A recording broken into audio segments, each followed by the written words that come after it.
Boa tarde, você está no canal Espiritualidade Anarquista e agora eu vou trazer para vocês uma série de vídeos sobre a questão do Oriente Médio e a emancipação feminina lá. O extremismo patriarcal é muito grande e dessa maneira surgiu o primeiro lema político voltado inteiramente para as mulheres, que é o Jinjian Azadi. Mulher, Vida e Liberdade. Iremos falar sobre a história e as notícias que percorrem esta região que se tornou hoje um dos maiores exemplos do socialismo libertário matriarcal, anarcofeminismo na prática. Vamos entender os movimentos sociais que ocorrem lá e também a história de várias mulheres incríveis que estão agora presas e que precisam muito da nossa comoção mundial para a sua liberdade. Estamos na última onda do feminismo. Agora somente falta a consciência de classe sexual para que possamos trazer para o mundo qualidade de vida e dignidade para todos. Fiquem com a vinheta e a gente já volta.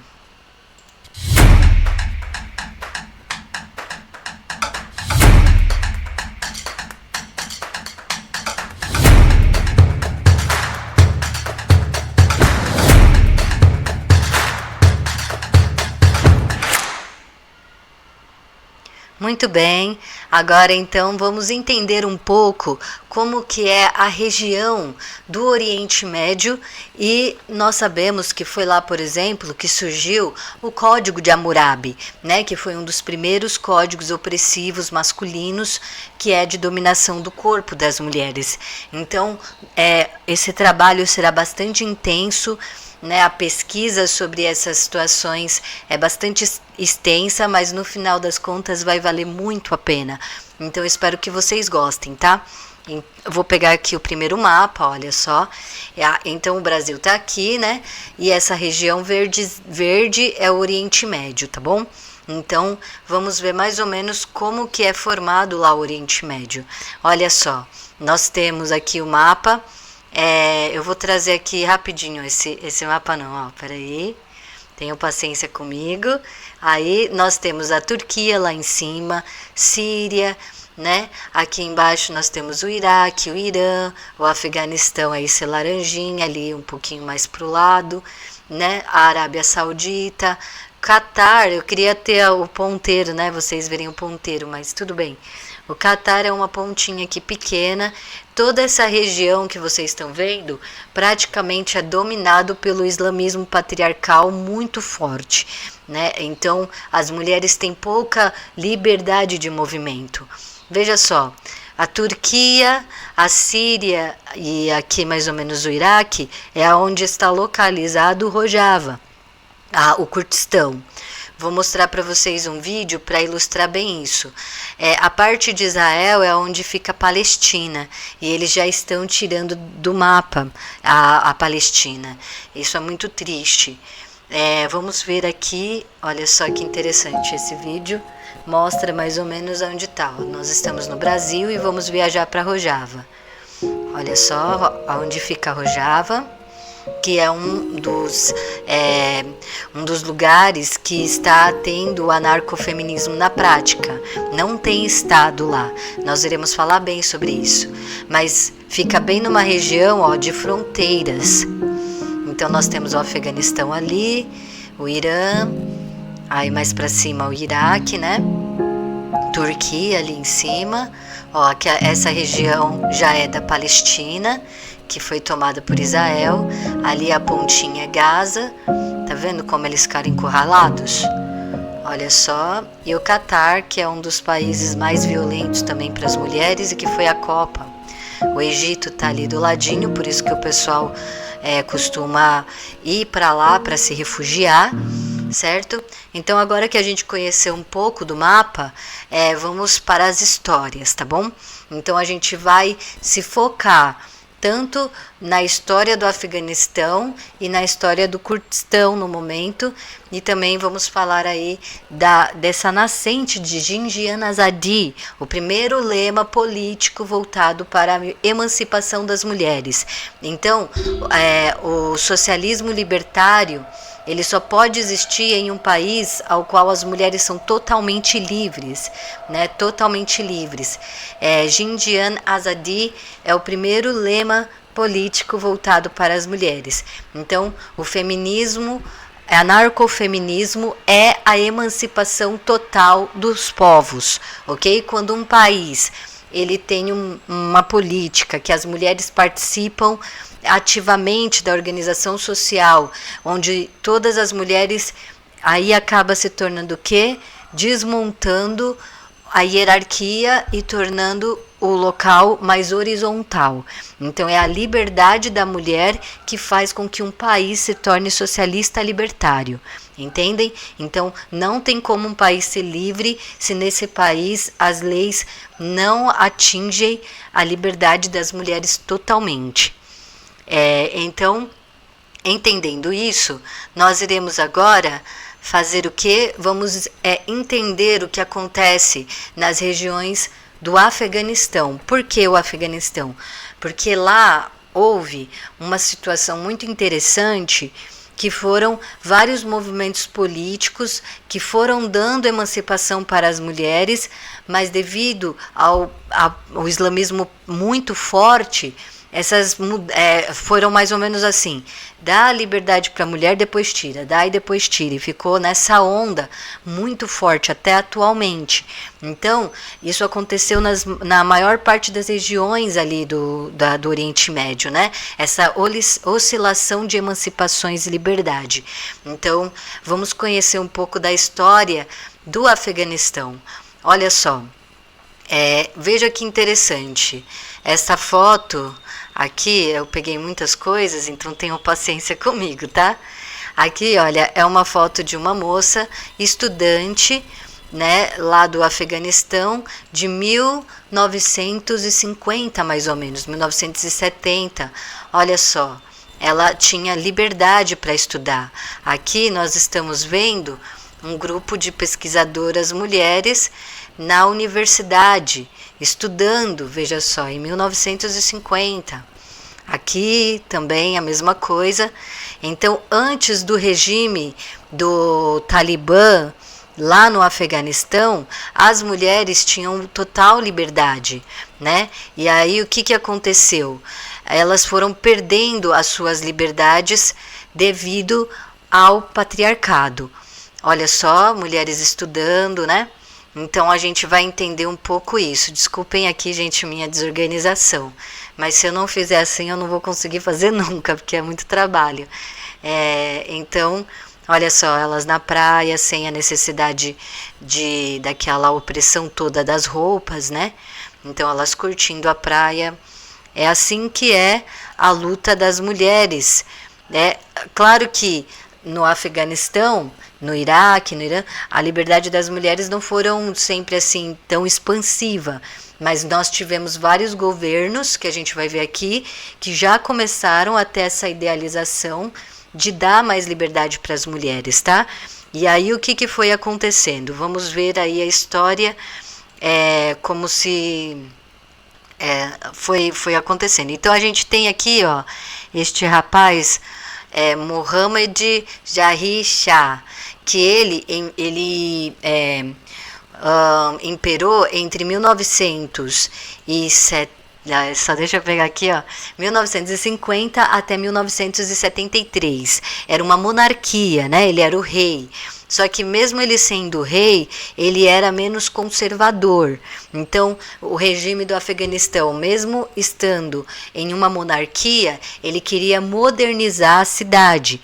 E aí, desta maneira, ele deu mais emancipação para as mulheres, deu liberdade para as mulheres em muitos aspectos, não atingiu a todas e não era o ideal ainda, né, do que a gente desejava, mas só pelo símbolo de um monarca está trabalhando em prol da emancipação feminina, né, que ele ficou muito conhecido por isso, já nos mostra essa liberdade que elas estavam tendo, né? Isso é entre 1950 até 73, que ele sofre um golpe de estado do seu primo, que também também não era conservador, também deu liberdade para as mulheres em muitos aspectos, e ele ficou de 73 a 78, se eu não me engano. E aí o que acontece? No Afeganistão, a União Soviética começa a adentrar na região do Oriente Médio para poder espalhar o socialismo lá, né? Contudo, começa a ter muitas brigas de poder, até mesmo entre os comunistas, dentro do Afeganistão, além dos grupos que já existiam islâmicos, né, de patriarcais lá, que também queriam poder. Então, nós tivemos este monarca, que foi um dos primeiros a tentar trazer uma diferenciação, e aí surge esse rapaz, Leonid Brezhnev, que era da União Soviética, né? E ele também estava fazendo lá tentando, né, colocar o comunismo ali naquela região, e nesse período que ele estava na União Soviética fazendo essas como eu posso dizer, ofensivas para ali naquela região, também estava dando liberdade para as mulheres e emancipação. Ele também estava nessa jogada. Então, só que aí esse grupo, né, os mujingues aqui, eles, que são extremamente patriarcais, começaram a fazer ofensivas contra os grupos comunistas, e aí, claro, né, a monarquia acabou quando os comunistas conseguiram o poder ali em certos momentos, se tornou república. E aí, então, em 1996, esse grupo consegue o poder ali do Afeganistão. E então tira totalmente a liberdade das mulheres, totalmente. Tudo é proibido agora para as mulheres, né? Em 1996, e isso dura até mais ou menos, quer ver? Só um momento, isso, ó. Aí fica de 1979 a 1989, e então, em 1996, o Talibã vai para o poder, né? Esses grupos Mujahideen, acho que é Mujahideen, né? Então, é o grupo Talibã terrível. Eles ficam de 1996 até 2001. O que acontece em 2001? O 11 de setembro, os ataques, né, de 11 de setembro, e então os Estados Unidos quando acontece o 11 de setembro, os Estados Unidos acaba conseguindo aí um apoio social muito forte mundial, né? Esse aqui é a bandeira dos grupos islâmicos, os mujahidins aí, né? Então, os Estados Unidos, quando acontece o 11 de setembro, eles têm uma força maior de comoção social, e aí eles fazem o quê? Duas tratativas. Ao mesmo tempo que eles conseguem no Afeganistão dar liberdade para as mulheres, né, isso é muito bom, ao mesmo tempo eles têm uma desculpa para continuar junto com Israel fazendo a colonização da Palestina. Então, vejam, esse movimento da política patriarcal dos homens, né, ele sempre é como eu posso dizer, essa manipulação que a gente nunca sabe se vem para nos ajudar ou se vem para nos atrapalhar. Entendeu o que eu quero dizer? Sempre é muito dúbio, né? Muito difícil por isso que nós somos anarquistas, porque a gente sabe que isso tudo é um teatro e que é muito difícil de se compreender o poder dos homens, né? Quais são as intenções deles. Daí o que acontece? Em 2001 até 2021, o Estado Islâmico, os Estados Unidos conseguem colocar ali mais direito para as mulheres, voltar a emancipação das mulheres ali dentro. Então as mulheres têm mais liberdade para poder estudar. É sempre aquela coisa, né, gente? É o símbolo, porque na realidade é difícil de eles expandirem essa liberdade, né? Porque uma coisa é você falar, vamos dar liberdade para as mulheres merecem liberdade, já é muito bom. Agora outra coisa é fazer isso na prática, né? Então emancipar de fato as mulheres dentro da educação, punindo aqueles que são violentos contra as mulheres e crianças, né?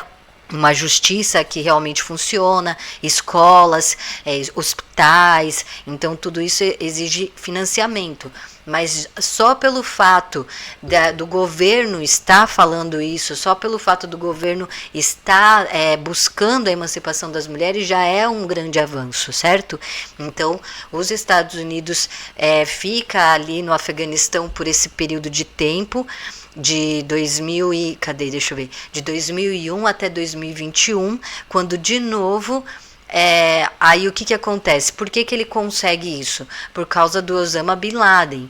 Então, o Osama Bin Laden é procurado pelos Estados Unidos, porque ele que é um dos maiores aí considerado causadores da questão do 11 de setembro. E uma coisa interessante é que as pessoas começam a dizer que o Osama Bin Laden era um revolucionário porque ele não aceitava o imperialismo norte-americano no Afeganistão. Contudo, o regime que o Afeganistão estava passando era de extrema ditadura, né? Então, veja, são brigas de poder de grandes potências, mas para as mulheres, acredito eu, que elas preferiam de fato os Estados Unidos do que o próprio governo que estava ali, né? Então, o que acontece é que os Estados Unidos, querendo ir atrás do Osama Bin Laden, tem essa força aí populacional. Contudo, em 2021, acaba isso, e aí então volta o regime do Talibã lá no Afeganistão, e esse símbolo, né, do Afeganistão sendo tomado novamente pelo Talibã, e gente, não faz muito tempo isso, não faz muito tempo. Nós estamos em 2025, né, então o que? Faz 3 anos. Faz bem pouco tempo. E aí nós temos o lema Jinjian Azad, que começa a ser forte no final do século XX, mas que começa a ganhar realmente força em 2021 e em 2022, né, principalmente com o falecimento da nossa querida, né, a Masha Amini, que eu irei falar no próximo vídeo. Então aqui eu vou tentar fazer vídeos mais curtos, mais explicativos. Peço desculpas se eu estou muito gaguejando, mas vejam, foi difícil fazer esse resumo para que a gente possa tentar entender mais ou menos os movimentos, né?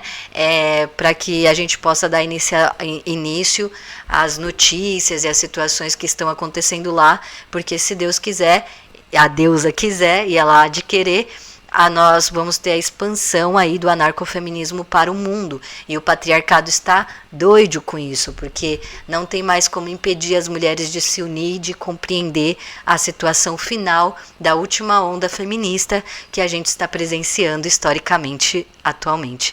Obrigada por assistirem até aqui. Fiquem na paz, fiquem com Deus. Não esqueçam de curtir, compartilhar e até mesmo, sei lá, falar uma palavra de amor pra mim, tá, gente? Que eu sou uma pessoa muito carente. Obrigada e até mais. Tchau, tchau.